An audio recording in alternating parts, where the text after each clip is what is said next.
My name is Sherry Ballard, and I am Crystal's mother. And I would like to say thank you to Judge Sims for being such a fair and honest judge. I'd like to thank Shane Young and Teresa Young and their whole team for doing such an outstanding job in prosecuting this case. I'd like to thank you to Steve Curie from the FBI and his whole team who worked non-stop to get me to the prosecution's office. Last but not least, thank you to everyone else that was involved in between, who without all of you, there may not have been a guilty verdict. Thank you to all of you for your hard work and your dedication to my daughter's case. Oddly, Brooks, I would like to thank you. I would like to thank you for not fixing my daughter's tire for her, because that was your first big mistake. And thank you for looking at me when you thought you had planned the perfect murder. I guess you're not as smart as you think you are. I sit here and I try to make sense of what the last 10 years of my life have been like. I don't think I would ever have the words to explain that to anyone. I no longer live the life I used to live. The changes you have caused in my life, Brooks Houck, is astronomical. I knew after a few interactions around you how fake you really were. I only wish my daughter could have seen it sooner. I remember one time when you got mad at me when you didn't come home to watch the kids like you promised Crystal you would do. But they were smart enough to call me when you didn't show up. I remember coming to the house and it was already getting dark and you had just got there. I was so upset and told you how I felt about you leaving those kids home alone. One of them being Eli, your own son, who was only around 2 years old at the time. You had the nerve to tell Crystal that I disrespected you. You have no idea how much I truly disrespect you today. I watched you treat my daughter with the most disrespect a man could ever treat a woman. I remember a time when you sat at my kitchen table for hours with her daddy, asking him how, and every question in the book on how to build a house. Never once did my husband get rude with you, not one time. Instead, he sat there for over 2 hours, tired and ready for bed, still answering all your questions. How much respect did you show Tommy Ballard? And let's not forget the reason you were at my house to begin with. The reason you were there is because you didn't show up on time again to pick up your child so Crystal could get to work on time. So she brought her kids to me. Your second big mistake was underestimating the love me and Tommy had for our daughter. Crystal was such a sweet and loving person. She was a great mother. She deserved so much more than you could ever have given her. For your mother to have the nerve, Rosemary Houck, to think that my daughter was not good enough for you is a joke. It's more than I can comprehend. It's truly unbelievable. Let's talk about the times you treated my daughter and her kids with such rude behavior. Leaving them in the dark when you would remove their light bulbs from their rooms because they forgot to turn off a light. They were kids. Taking the bedroom door off the hinges because they forgot to shut the door. Cutting off the water supply on purpose so they didn't have running water. And I know that because my daughter called me. Leaving my pregnant daughter sitting outside your driveway because you wouldn't give her a key to your house when she first moved in. Brooks, I listened to the phone calls you made while in jail, and you want people to feel sorry for you?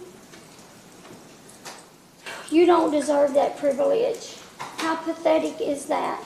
I also remember bringing the kids home from CCD class, and I would stop and get them pizza and a soft drink. And they would hide in their room because they told me you would eat it all. For 10 years, I have suffered the pain of losing my daughter. Never once have I seen you shed one tear, not one tear. Never once have I heard you say you were worried about where she was or what might have happened to her.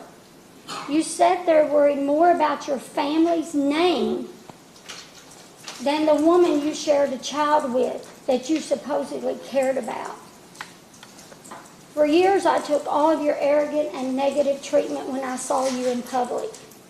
Your sarcastic attitude that you would rub in my face, knowing I was fighting for visitation for my grandson, and I couldn't say anything because you always used it against me in court.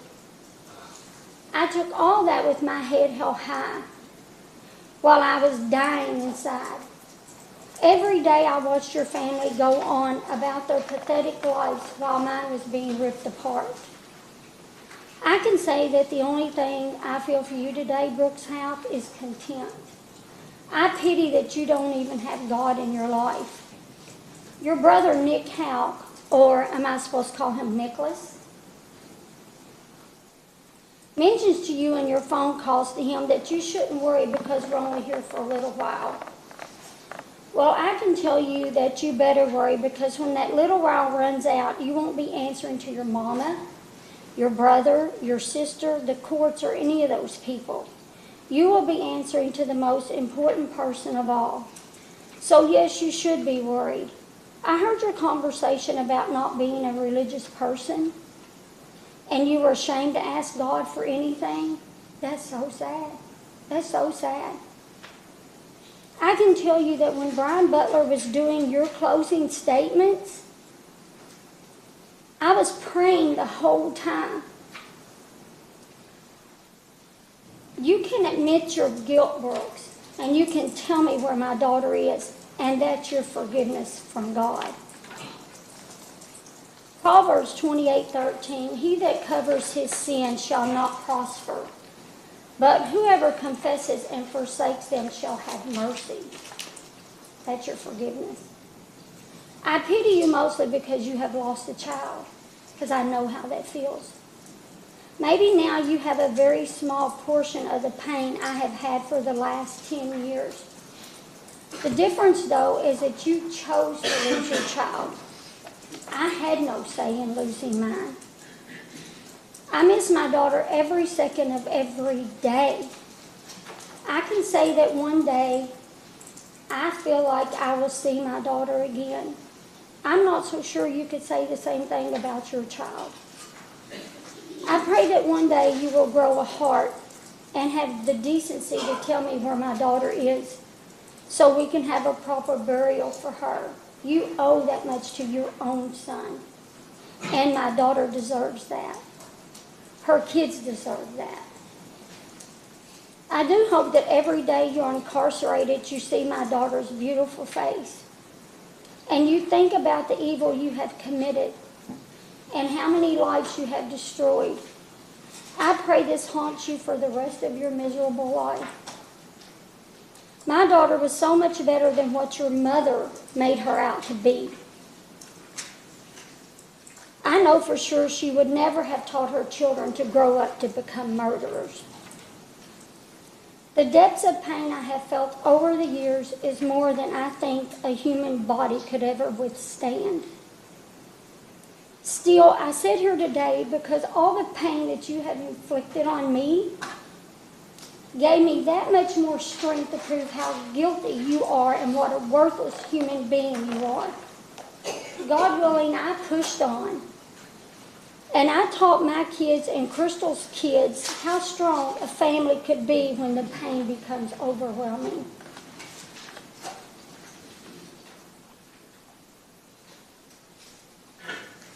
Brooks Houck, you took a mother from 5 kids who were young and dependent on their mother's love to survive.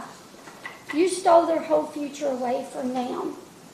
You know, me and Tommy never once said in court you were a bad father. Never once. You can say that we never did that. I look back now and can I forgive myself for that? I don't know. How did I ever say that? Who takes a mother from their child? I will never understand that, Brooks. You stole their whole future away from them.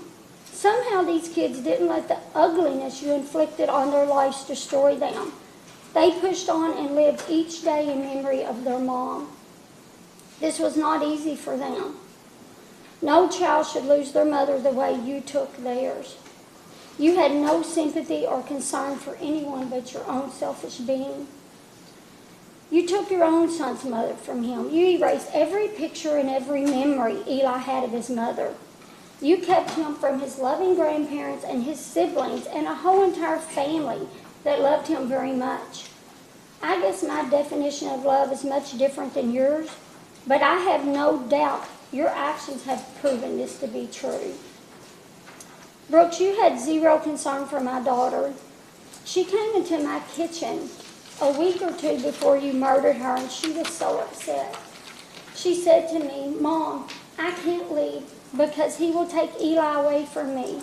That's how much my daughter loved her son. I tried to tell her you couldn't do that because she was a very good mother. She proceeded to say, "But he has money and a house and he will take him."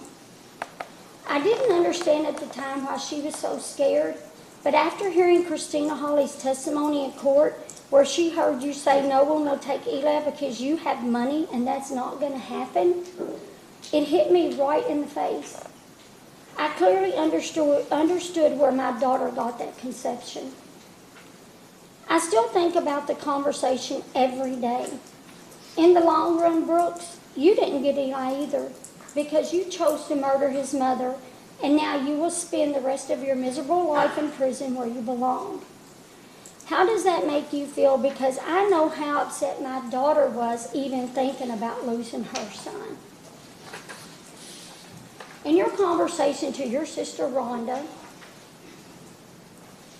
you mentioned getting into a parenting program. I honestly don't know what parenting program would even, I don't know how they know how to respond to you.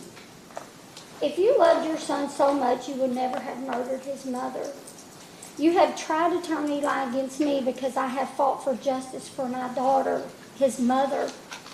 One day, he will be old enough to figure out everything I am saying is true, and that you, Brooks Houck, is responsible for the death of my daughter. Brooks, you also mentioned that when you got the conviction, the only thing you and your partners in crime could come up with is that the jury knew more about this case. That's an insult to the man and woman who sit on that jury every day. I watch these people taking notes and asking questions, so their decision could be based on the facts and not hearsay. Have you ever considered that maybe just once people saw through all your lies you've been telling for the last 10 years? The day I met you at your truck, you knew exactly what happened to my daughter. You weren't concerned about her at all. Instead, you went about your daily life happy she was no longer in it. You, Brooks Houck, are narcissistic. You are so self-centered, and the only person you think about is yourself and your own needs at the expense of others.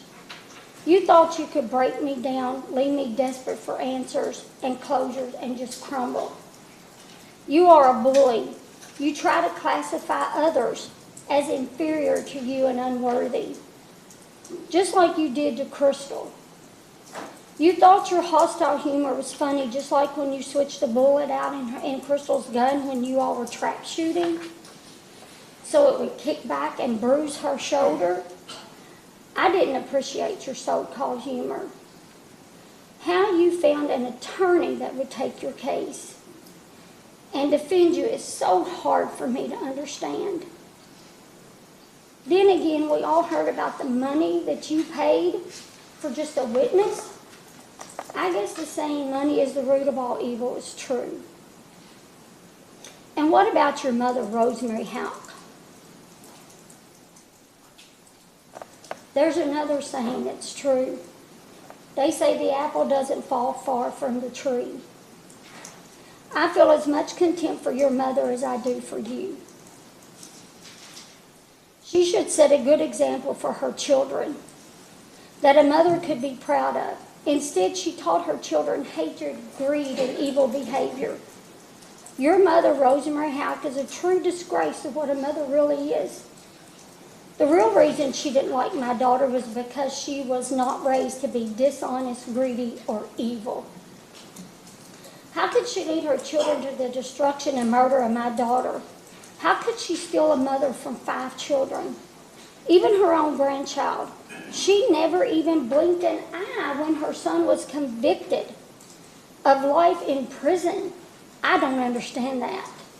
Did she honestly hate my daughter so much that she would sacrifice her own son? Please don't misunderstand what I'm saying, because I know, Brooks Houck, you had your own selfish reasons for murdering my daughter. Brooks, what about your selfish, lying sister, Rhonda Houck? She, too, is a disgrace to mothers around the world. I believe her and her entire family knows what happened to my daughter.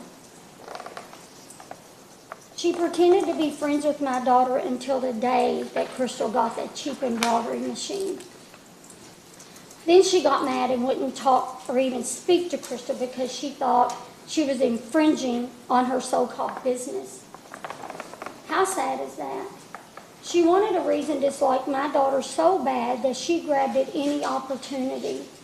She knew my daughter would not participate in any of her family's sick and evil ways. I guess I'm going to ask you these questions, Brooks. Did you ever think of how my daughter felt when you murdered her? Did she feel any pain? Did you make sure Crystal knew what you were going to do to her? Did Crystal beg for her life, knowing she had 5 children to come home to, and family that really loved her and depended on her? Where is my daughter?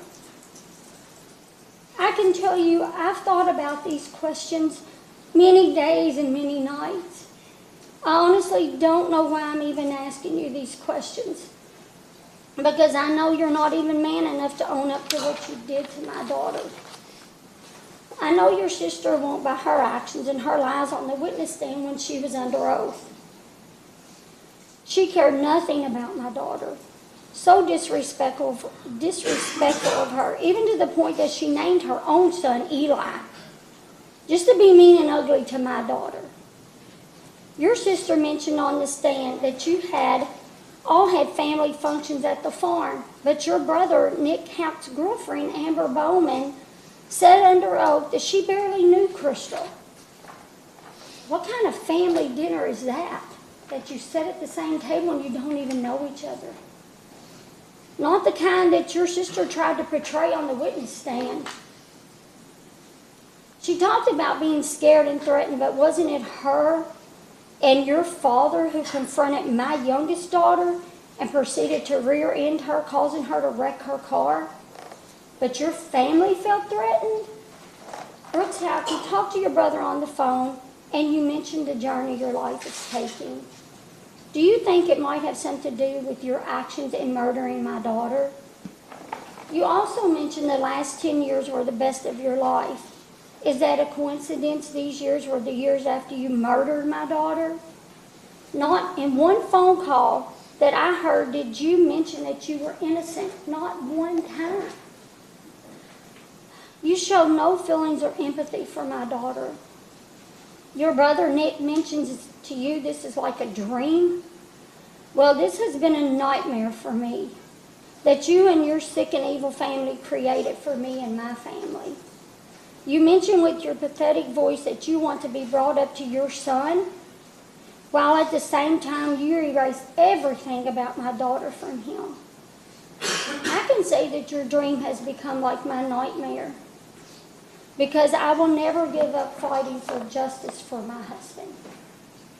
He was a true epitome of what a real father is like.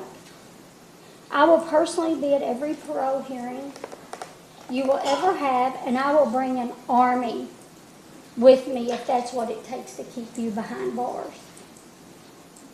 You also mentioned you got convicted because of the mayor, the governor, and the attorney general. I can promise you that's not why you were convicted. You were convicted because you murdered my daughter. I pray you never see the light of day. I pray that you wear that turtle suit every day with no underwear. I pray you will only have your sick little plastic spoon.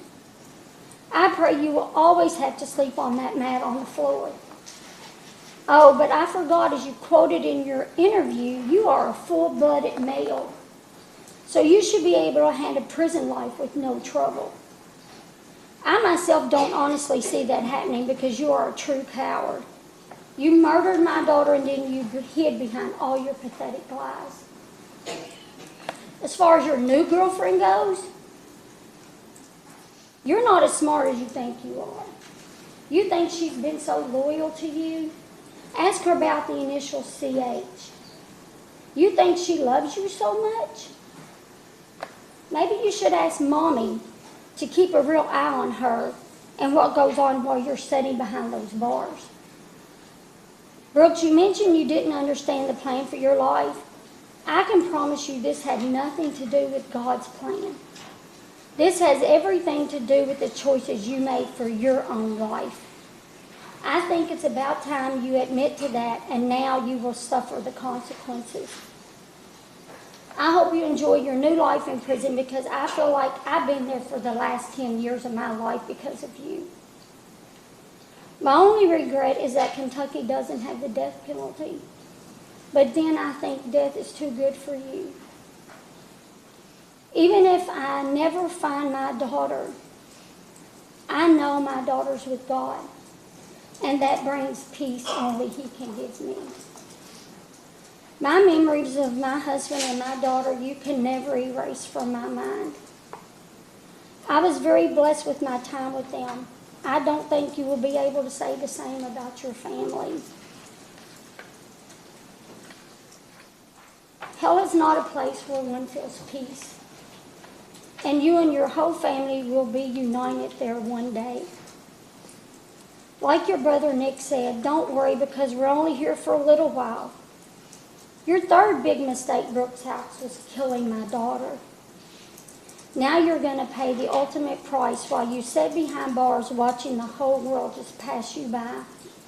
I hope you enjoy every second of it. Brooks Houck, you may have received a lifetime of prison, but I received a lifetime of grief and pain. You deserve yours.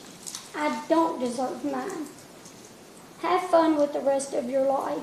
I pray you receive as much grief and pain as you have caused me. And before anyone complains, I am wearing pink. Pink was my daughter's favorite color. And I think that is my God-given right to remember my daughter for the beautiful person that she was, the person that you murdered, Brooks Houck. And as far as you go, Joey, I did not know you. I don't know you today. I'm sure there was a time when you were a little boy and you thought about growing up and what you were going to be when you grew up. I pray to God it wasn't a murderer. I pray that wasn't what you had in mind. I would think not. But you could have saved my daughter. You could have just come forward and spoke up, and you could have saved my daughter. And she would still be here for every one of those kids you see back there sitting in those chairs. And thank you. That's all I have to say. Questions? Yes. Any